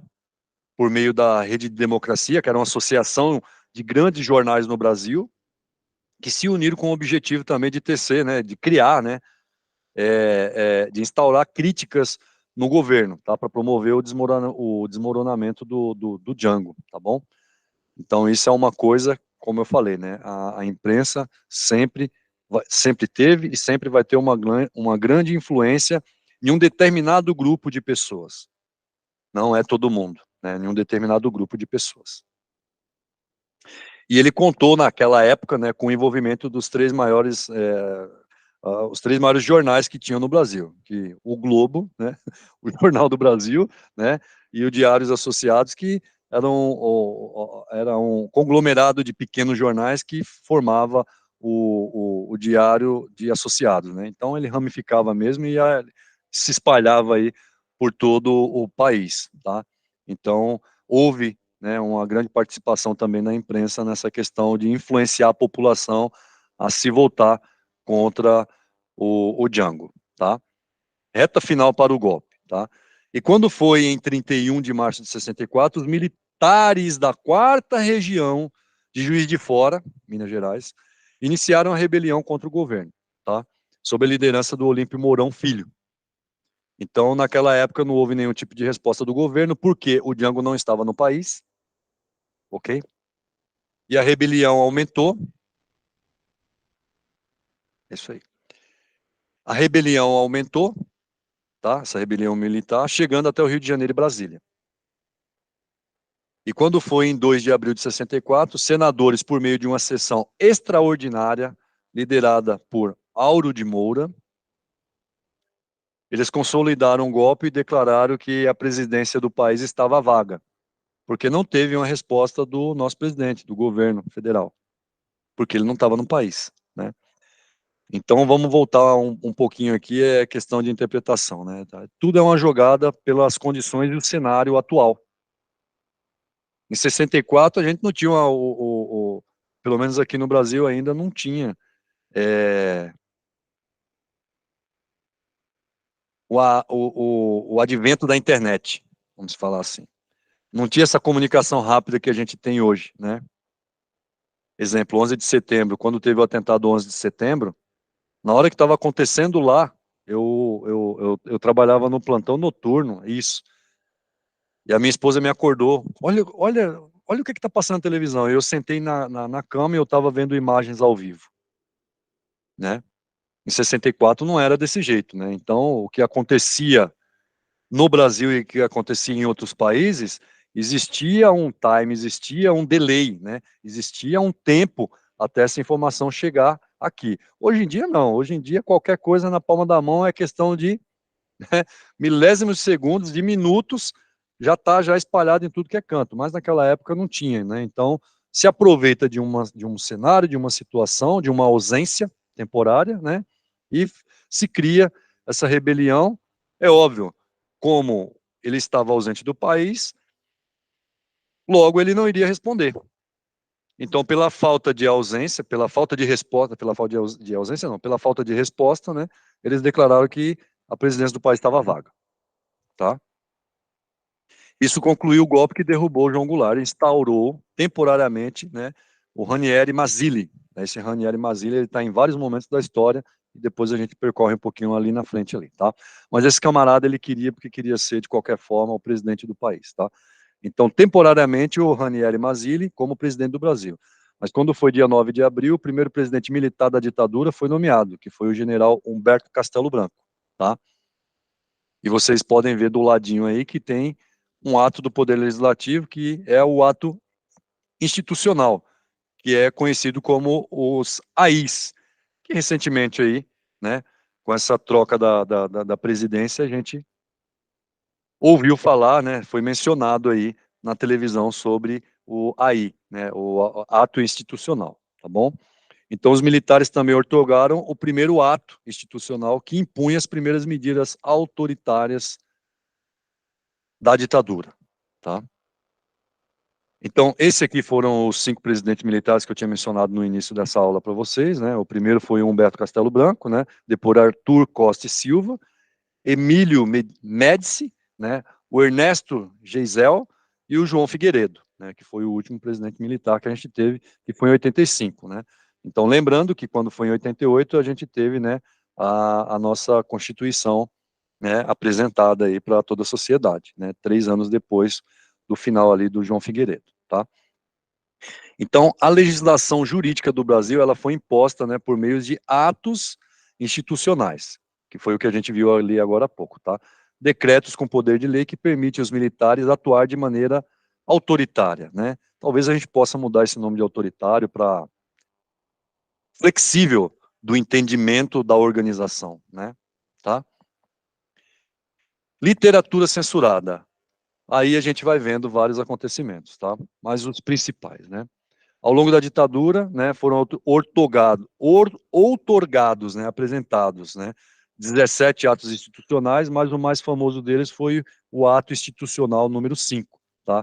Que foi o responsável por iniciar o período mais rígido da ditadura. E a gente vai entender o porquê, né? Vários políticos aqui que, na época, eles permitiram que acontecesse esse golpe militar, né? Para que houvesse, né, que se instaurasse a ditadura no país, o regime militar, né? Que se instaurasse o regime militar. O porquê que depois eles se tornaram a oposição, né? Tudo é um jogo de interesse. Tá? Então a ditadura militar também reprimiu o livre pensar, centenas de livros, de discos, né? Então, se a gente for falar de questão de sonoridade, de música, né? Então a gente tem músicas da época do Roberto Carlos, do Caetano, do Gilberto, né? Que já falava já, né? É, naquela época, a música que, as letras que eles tentavam divulgar era letra de protesto, né? Mas de forma maquiada, com outras palavras, com outro sentido, mas um grupo de pessoas sabia que tudo aquilo ali era música de protesto, né? Hoje a música de protesto, né? Principalmente oriunda da periferia, né? Das periferias, é o rap, né? O hip hop, apesar que hip hop é uma dança, mas é o rap, né? Mas naquela época não tinha o rap, então, né? Era o MPB, música popular brasileira, né? Então, eram as músicas, né, publicadas. Então, tudo passava, né, por uma avaliação, tá, de um grupo onde falava isso aqui pode, isso pode ir para a sociedade, isso não pode, né? Então, foi vivido esses momentos aí, só para a gente relembrar. Não estou falando nenhuma novidade aqui para ninguém, tá? Assim como a circulação de livros, tá? Principalmente a questão de livros. Teve também, né? E é bom a gente olhar as imagens aí, né? Para quem puder, né? Eu sei que teve pessoas aqui que já falou que é só ouvir, não ia poder ver, né? Porque está de plantão, está trabalhando, tudo bem, não faz parte. Mas depois recapitula isso aqui, dá uma olhadinha, tá? Esse camarada aqui, quem é esse camarada aí? Alguém pode chutar aí? Alguém se lembra, né? Alguém remete à imagem de alguém? Alguém se lembra, né? Então, na época, as universidades eles passaram a ser monitoradas, né? Então, tinha, né, pessoas infiltradas, né, governo militar, né? O movimento estudantil ele foi perseguido e os agentes do governo militar infiltrados nos meios universitários, né? Para monitorar tudo que era dito nesses locais, justamente para você não propagar a sua ideologia, né? O que você entende. É isso aí, Francisco, é isso aí, tá? Na época, o nosso acho que a posição dele, pelo menos o que eu me recordo, né, a maior que ele teve foi como senador, não é isso? Senador, é isso mesmo, o senador Serra, né? E na época ele era presidente da União do Movimento Estudantil, né? Que a gente chama de UMES, tá bom? Então é isso aí, tá naquela época, tá? Ele era um presidente, né? De um grupo estudantil. Bacana, é legal ver essa evolução, tá? E teve, né? Essa imagem aqui, dificilmente a pessoa falar que nunca viu. Ela é sempre vista, né? Inclusive até mesmo na televisão, na Rede Globo já passou já em diversas matérias, né? Em diversos materiais aí televisivo quanto impresso, né? Tem essa imagem, né? Então esse realmente foi o movimento de resistência, tá? Então apesar dos 21 anos de regime militar, né? Mas desde o início até o final existia, né, teve essa resistência, tá? E essa resistência, em alguns momentos, ela foi mais acentuada do que outras, né? É óbvio, tudo na medida que ia aparecendo as AIs, né? Que eram os atos institucionais que afetavam um grupo de pessoas que, a princípio, né, é, fez vista grossa, proporcionou toda essa situação e depois começou a fazer, né, a, a incentivar a população realmente ir para a rua, né? E reclamar pelos seus direitos e querer de volta o poder, ter direito de volta à democracia, tá bom? Então, a sociedade, o exército brasileiro, o regime militar, né, não o exército brasileiro, o regime militar, ele sofreu, né, o tempo inteiro com essa oposição, tá bom? foi justamente o que eu falei agora, né? Desde o começo do regime, manifestações contra os militares aconteceram e foram violentamente reprimidos, né? Então, eles reprimiam mesmo, tá? Então, esse ciclo aqui de 64 a 68 foi marcado por manifestações gigantescas de estudantes e trabalhadores, tá? Frente ampla, tá? Então, aqui vamos voltar lá. Então, vamos pegar lá o Carlos Lacerda, que eu tinha falado. Então, esse período, né, ele também foi marcado por uma oposição política, né? Sendo que o caso mais notório foi o da Frente Ampla, né, que foi um grupo que foi fechado ali por os políticos que tinham sofrido o golpe, né, e por outros que tinham proporcionado, né, ter feito vista grossa para o acontecimento, tá? Então esse movimento ele foi criado por Carlos Lacerda, tá? Apoiador do golpe em 64. Ele apoiou o golpe em 64, né? E que tinha se virado à oposição. Então ele deixou de ser apoiador e se opôs depois de algum tempo. Ele se opôs por vários sentidos, né? A vontade de ser presidente, que não chegou, né, a ser concretizado efetivamente, e também pelo ato institucional número 5, na qual, naquela época lá, o regime militar, ele tirou o direito, né, de alguns políticos em questão de prisão, tá? Então, esse ato institucional, ele afetou essa camada política e foi aí que quando começou, né, a inflar essa insatisfação, né, perante toda a sociedade, tá? Então, esse movimento foi criado por Carlos Lacerda, apoiador do golpe, né, que tinha se virado à oposição. E quando seus interesses de se candidatar a presidente em 65 foram frustrados pelo endurecimento do regime, tá? E outras coisinhas também. Proibição do Frente Ampla. Então, depois, né, a Frente Ampla surgiu em 66, né, a Frente Ampla surgiu, e quando foi em 66, né, e contou com a adesão do Juscelino Kubitschek, senador de 64, e foi conivente com o golpe também, né, e João Goulart, derrubado pelo golpe, então se uniram, né, o Carlos Lacerda, o Juscelino Kubitschek e o João Goulart, em dessa questão da Frente Ampla, né. Aí deixa de lado toda a rincha, né, é uma questão diplomática, né, então não é porque o cara ele fez vista grossa, ele me deixou perder a minha posição e o país está vivendo tudo isso que eu vou odiar ele para a vida inteira. Não, muito pelo contrário. São pessoas influentes, né? Arrasta milhões de pessoas atrás dela, então precisamos nos unir, mesmo gostando ou não gostando, precisamos nos unir para a gente mudar o destino do nosso país, né? Então, em resumo, é isso. Então, a Frente Ampla ela exigia o retorno da democracia no Brasil, tá? E ele acabou sendo proibido de funcionar por meio de uma determinação do Ministério da Justiça em 68, tá bom? Endurecimento do regime, tá? Então, quando foi não, os políticos também se recusaram a punir, porque o regime, é isso aí, o Francisco falou que eles perderam força e eles queriam retomar, né, garantir de volta o poder que eles tinham, é isso aí, Francisco, muito bom a sua interpretação, viu, é isso aí, tá? Então, os políticos eles se recusaram a punir o Márcio Moreira Alves, né, que era o deputado que na época chamou as Forças Armadas de valha-couto de torturadores. Então, quer dizer que é como eu posso explicar o valha-couto, né? O sentido do by the book é o pé da letra, eu não vou saber, mas como se fosse um grupo, né, um covil, né, um grupinho ali, uma panelinha de torturadores, tá? Então, ele foi lá no plenário, foi falar isso, aí foi onde o pessoal ficou chateado. Por quê? Porque eles não queriam que os políticos se opossem contra eles, tá bom? E tá aqui, né? Esse supostamente teria sido um dos fatores do endurecimento do regime, né? Os militares não aceitavam oposição aberta, né? Aberta, foi falar isso no plenário, dos políticos, e por isso decidiu endurecer o regime. E a gente vai entrar um pouquinho na guerrilha armada, tá?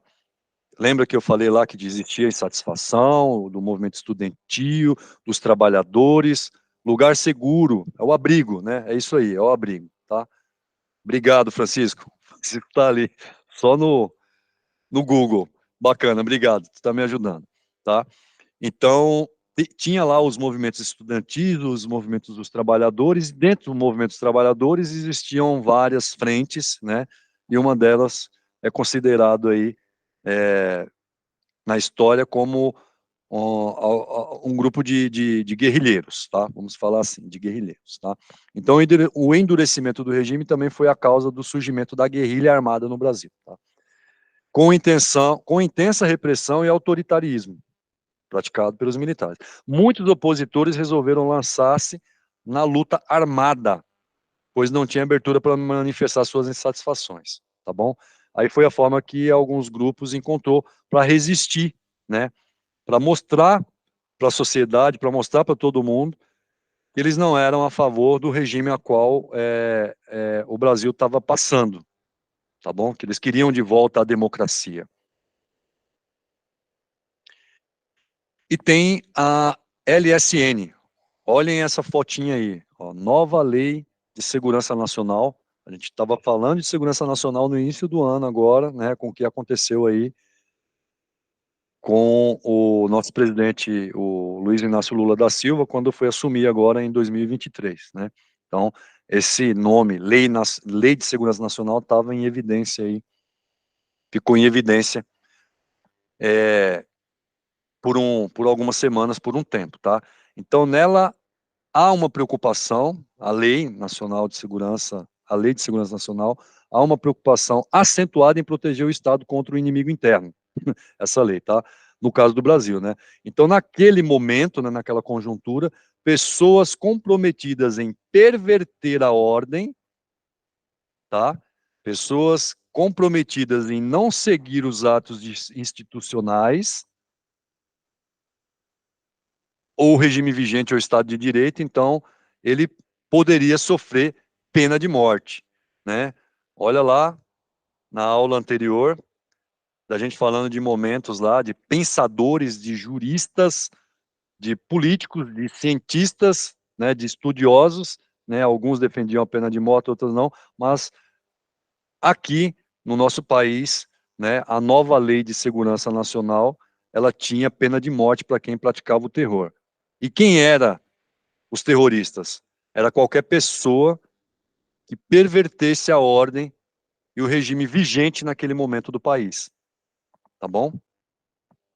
Então a gente teve, sim, pena de morte no país já. E um dos nomes que entram em destaque, né, é o Marighella e o Lamarca, tá? Marighella e Lamarca.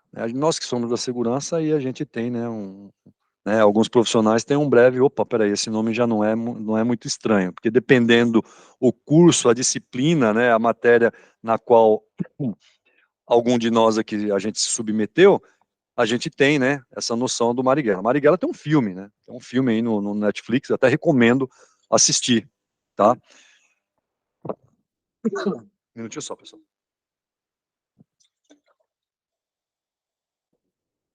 Sempre tomando cuidado, né, com o que a gente enxerga, com o que a gente vê, com o que a gente entende, né, para a gente não inverter os papéis, né. Eu não estou aqui falando, né, que nem que ele era bonzinho e nem que ele era malzinho, né, mas a gente precisa se pautar dentro de fatos e registros, né.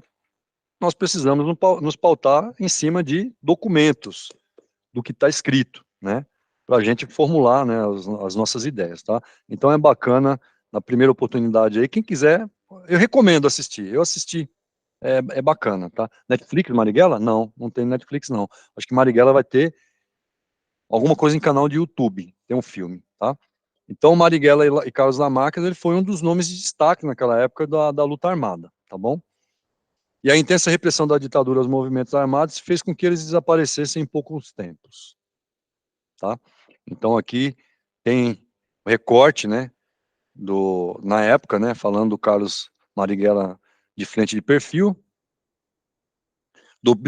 documentário sobre o guerrilheiro, dirigido por sua sobrinha, eu não tô chegando direito não, né, e mostrando lá o que, gente? O histórico e o familiar, né, mescla o histórico e o familiar, tá bom? E do lado direito, né, o Carlos Lamarca, tá bom? Processo de abertura política. Esse aqui foi um movimento, tá bom? Que aconteceu. Então, a partir do governo do Ernesto Geisel, que foi o penúltimo presidente, porque o último foi o João Figueiredo, né? O quarto presidente, o penúltimo, né? Ele foi iniciado um processo de abertura política do Brasil. O que era essa abertura política do Brasil, né? Os militares né? No entanto, não estavam promovendo a abertura da Marighella está disponível somente na plataforma do Globoplay. Ponto. Obrigado, Francisco. E eu assisti o Marighella pelo YouTube, Francisco. Sério mesmo. Eu assisti o Marighella pelo YouTube. Tem no canal do YouTube, tem no YouTube existe um canal a qual é pago. Você paga no cartão de crédito, né? E libera e você assiste. Eu assisti por lá, eu não assisti pelo Globoplay não, mas foi bom saber que tem uma outra plataforma de streaming aí na qual que proporciona e mostra isso aí, tá? Aí voltando, os militares, no entanto, eles não estavam promovendo a abertura democrática plena no Brasil, tá? Mas sim eles estavam realizando a abertura de uma forma que eles conseguissem controlar, tá? Mas isso ficou claro tanto para os políticos, né, e consequentemente para a população que seguia os políticos, tá bom? O intuito era que o governo realizasse algumas concessões, né, abrisse mão de algumas coisas. Quando eu falo governo, é o governo, o regime militar, tá bom? No caso ali, o Ernesto Geisel, né? Ele abria algumas concessões e ele esperava consolidar os governos que fossem um pouco mais fiéis aos militares, né? E que atendesse aos interesses nos anos seguintes, tá bom? Só que isso foi por água abaixo, tá? Então a abertura democrática da ditadura falhou, né? Porque as pequenas concessões, né, o que eles liberaram foram interpretados como muito pouco, né? Aí fizeram com que incendiasse a população brasileira, tá? E a luta por um regime verdadeiramente democrático, né? Então isso se tornou bem presente no país. O pessoal não queria pequena regalia, não. Tem que abrir totalmente, né? Então a democracia precisa ser restaurada novamente no país, né? Então, além disso, a economia também, naquele momento, era uma economia ruim, né? Então ela minou grande parte da base do apoio dos militares, justamente por falta não, por conta dessa economia ruim. Então, era pouco dinheiro que estava girando, né, pelo país, tá bom? Dentro dessa máquina aqui, tá? Que é a economia. Então, assim, houve a reação dos militares, tá? Mas quando fala a reação dos militares, não foi todos os militares. Foi um grupo de militares que não estavam contentes com essas pequenas concessões que o governo naquela época. Quanto mais tempo fica um grupo, fica no mando do governo, mais vulnerável fica e aumenta o risco. É isso aí, Francisco. Sobe um pop-up aqui, né? Porque a tela que eu estou vendo aqui, eu estou vendo só a tela de apresentação, mas sobe um pop-up com uma mensagem com a mensagem que você e outras pessoas estão colocando, tá? Mas foi justamente isso que aconteceu, tá? Então não estava legal. E esse fato aqui, né, do atentado do Rio Centro, a pessoa que chegou, né, a, a, a, a perder a vida dentro de um carro, ele era um militar, justamente desse grupo que não era do regime, mas era um grupo apartado que não estava contente com essas pequenas concessões que foram dados, né, cedidos aos políticos, cedidos para a sociedade brasileira, para a sociedade, tá bom? Então essa reação deu-se com grupos de militares que não aceitavam o abrandamento, né? Deixar a coisa o regime mais frouxo, mais calmo, tá? Então, um caso simbólico é o atentado do Rio Centro em 81, tá bom? Nessa ocasião, militares resolveram realizar um atentado, né? Aqui, né? Eu descrevo um pouquinho, né? Um atentado à bomba em um centro de convenções, que era justamente no Dia dos Trabalhadores, tá? Onde estavam sendo realizados os eventos em comemoração do Dia do Trabalhador, né? Que é o Dia do Trabalho. A gente fala Dia do Trabalhador, mas é o Dia do Trabalho, né? Então, os militares, eles estavam armando uma bomba em um carro quando acabou explodindo acidentalmente, né? E um dos envolvidos no atentado acabou morrendo. E essa pessoa que acabou morrendo, identificaram, era um militar, né?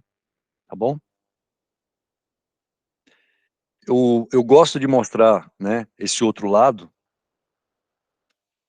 porque já teve momentos, né, quando eu era garoto, que mostrava isso aqui, né, esse atentado minou o regime, desacreditando. É isso aí.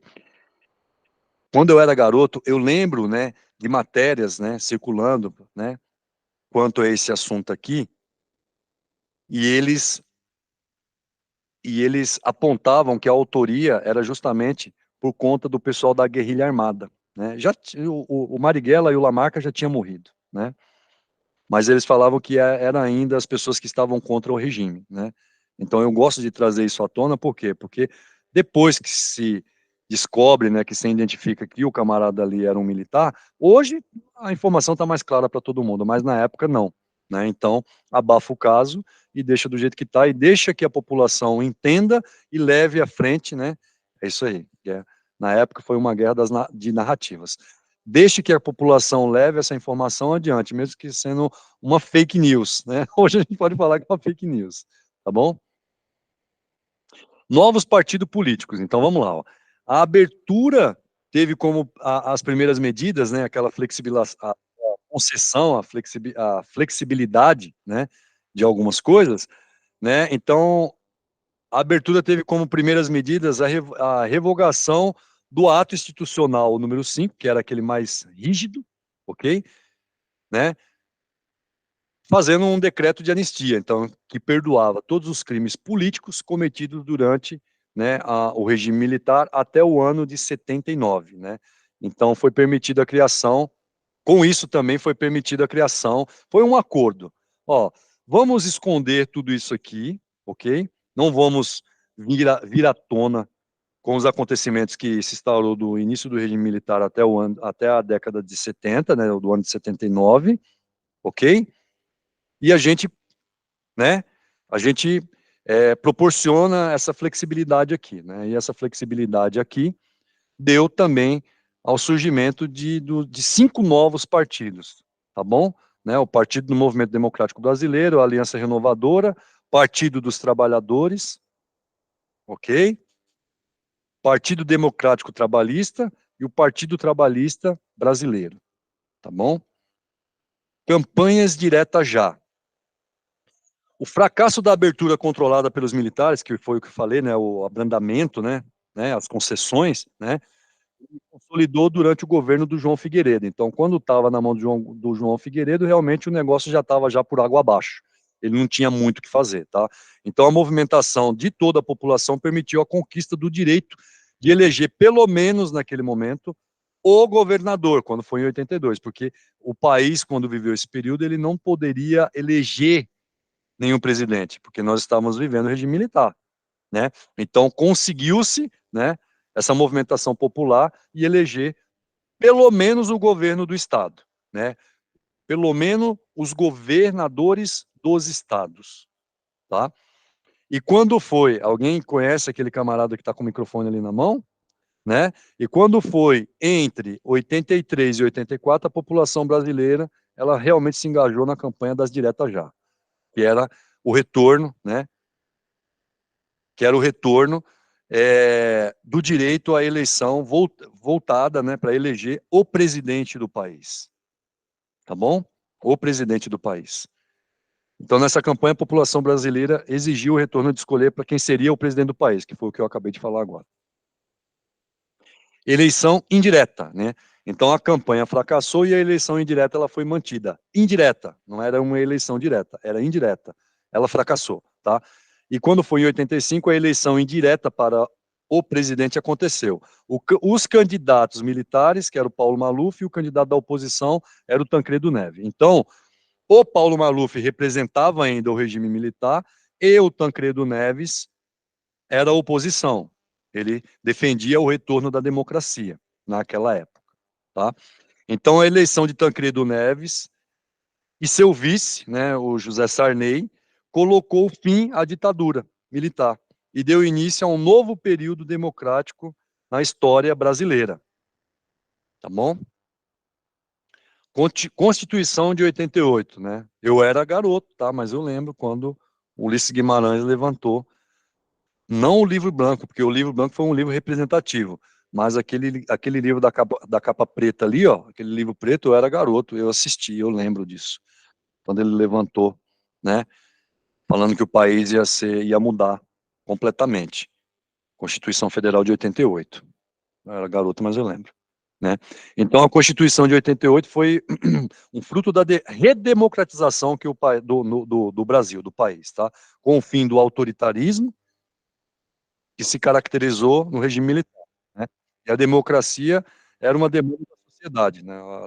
Era uma exigência da sociedade. Então, o processo de elaboração da Constituição aconteceu em 88, expressando isso, né? 3 anos depois do regime. Em 88, 3 anos de estudo, vamos estudar, vamos, né? Daqui para frente vai ser um novo momento. Aí foi quando foi apresentada essa Constituinte de 88, tá? Esse aqui é o fim. Uma coisa, deixa eu ver. Então, vou percorrer aqui, depois vou fazer um outro comentário, tá? Descobrimento, percorremos descobrimento do Brasil, a chegada, a origem da Polícia Militar, né, com a divisão militar da Guarda Real de Polícia, quadrilheiros, responsabilidades, denominações, variações, subordinação, a origem do Corpo do Bombeiro, né, que a gente sabe que hoje, né, o pai do Corpo de Bombeiro é o Dom Pedro II, né, o surgimento do Corpo de Bombeiro Militar, a origem da Guarda Municipal, né, percorrendo, né, o momento de abertura, extinção e o retorno, né, do direito dos municípios de ter o Corpo de Guarda Municipal, a origem da Polícia Civil, né, distinções, Polícia de Carreira, a origem da Polícia Federal, que nasce da Polícia Civil do Rio de Janeiro, onde ia tomar conta da segurança dos políticos do Distrito Federal de Brasília, né? Origem do Exército Brasileiro, o histórico do golpe militar, né? Passando por ditadura, início, sucessor, empossamento para presidente, reformas básicas, que foi o projeto, visão do comunismo, Guerra Fria, o histórico do golpe, né? Quem financiou, o grupo de fachada, a influência da imprensa, a reta final, o primeiro presidente militar, os 5 primeiros, né, a literatura que foi censurada, enfim, né, o endurecimento, frente ampla, a proibição da frente ampla, né, então a gente percorreu tudo isso até o momento da Constituição Federal, tá? Antes de eu abrir aqui para vocês aqui fazerem qualquer comentário, o interessante é como eu falei lá no módulo 0, tá? A ideia é criar uma linha de raciocínio, né, dessa evolução da segurança, tá bom? E é óbvio, daqui para frente, que o próximo módulo a gente vai se encontrar agora, na próxima quarta-feira, com o módulo 3, falando sobre legislação, tá bom? É, é interessante ter como base esse conhecimento. Por quê? Porque através desses acontecimentos do regime militar, houveram os primeiros assaltos a banco do país, considerados pelos guerrilheiros. Tá bom? Os bancos, na época, a maioria não era o banco privado.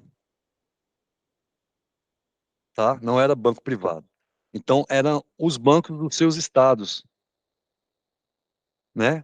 Aqui em São Paulo tem o que? Era o Banespa, né? Banco do Estado de São Paulo, ele não era um banco privado. Tá? Então, aumentou-se muito o assalto a banco na época. Tá? Aí, por isso que eu recomendei, eu falei, assiste lá o filme do Marighella, porque mostra os primeiros assaltos, né? Mostra os assaltos a banco, tá?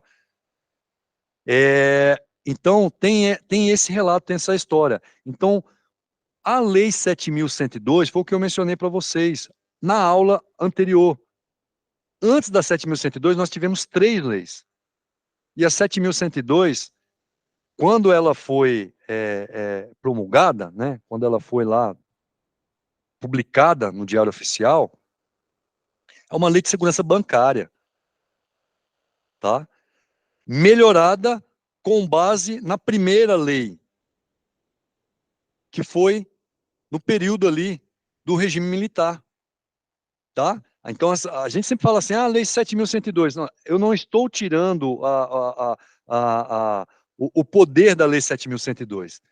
Mas eu falo isso porque eu passei muitos anos da minha vida trabalhando, né? Trabalho até hoje na área da segurança, e eu não tinha esse conhecimento tão claro. É por isso que eu, né, criei essa linha de raciocínio, resgatei os acontecimentos, sempre tentando ser de uma forma cronológica, para falar por que que nós estamos vivendo isso hoje, né? E no mês de abril agora tem a última portaria, né? A última lei que foi publicada, que é a que cobre todas, né? Então, isso é interessante, isso é importante a gente ter na mente. Por que da Lei 7.102? Antes da 7.102, nós tivemos 3.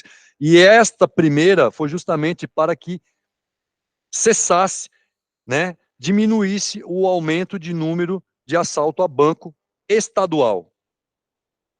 Aí foi aí que a gente foi aí o surgimento dessa possibilidade que aconteceu, né, da criação do nosso segmento, né? Então tem coisas boas e coisas, muitas leis surgem após muita ocorrência com a comoção social. É isso aí. Então, tem coisas ruins também, né? Coisas não tão boas, não vou falar ruim.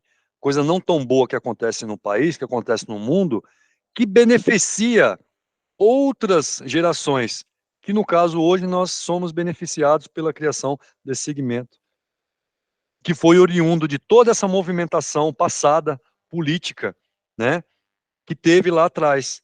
Porque, querendo ou não, não existe uma palavra que se encaixe melhor com os acontecimentos que teve no Brasil, de 1500, do descobrimento do Brasil até hoje. Política. Tudo é a insatisfação de uma sociedade. Tudo é a falta de sensação de justiça por conta de acontecimentos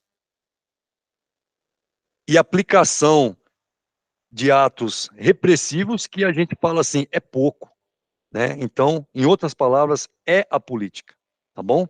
Então, eu quero só fazer esse comentário, porque daqui para frente, né, na próxima quarta-feira, quando a gente se encontrar, né, conto com vocês novamente, a gente vai discorrer sobre a legislação. E é como eu falei na aula de ontem, o material que eu vou disponibilizar para vocês não se tem em lugar nenhum, não se tem em lugar nenhum, tá? Não se tem em lugar nenhum. Vocês realmente vão ter uma biblioteca ambulante, né, na palma da mão, na mãozinha, para na hora que vocês quiserem fazer qualquer tipo de consulta, linkando do que foi revogado, do que não foi, o que está atual, vocês vão ter depois que eu publicar o PDF e disponibilizar no grupo o módulo 3, que fala sobre legislação, tá bom? E agora, por favor, né? Faltam 5 minutos, viu? Bem que o Jefferson falou, né? É, bem que o Jefferson comentou ontem, né? Ele comentou ontem comigo, né? Depois que eu estava indo embora, a gente estava conversando, né? Fala, cara, né? Ontem eu peço desculpas para vocês, né? A gente extrapolou, passou meia hora do horário, né? Era para parar às 22, né? Terminamos às 22 e foi até, eu acho que 22h30 e alguma coisa, né? Ontem, quando eu cheguei em casa, já era quase 11h30. Então, peço desculpas para vocês. Então, hoje eu estou dentro do prazo, né? E esses 5 minutinhos aqui eu deixo aberto para qualquer comentário, quem quiser ativar a câmera, fazer algum comentário, né, perguntar algo, eu estou aqui à disposição, tá bom? Eu peço desculpas porque ontem eu propus, né, dentro daquela sugestão, falei assim, puxa, pessoal, proponho 2 intervalos de 5 minutos, mas o assunto, eu me empolguei, eu gosto de resgatar todos esses acontecimentos, né? E eu mesmo não me dei conta desses intervalos, eu não me recordei, tá? Então peço desculpas aí de ter puxado direto, né, o conteúdo, tá bom? Tô aberto. Quem quiser comentar alguma coisa aí, Bando, Jefferson,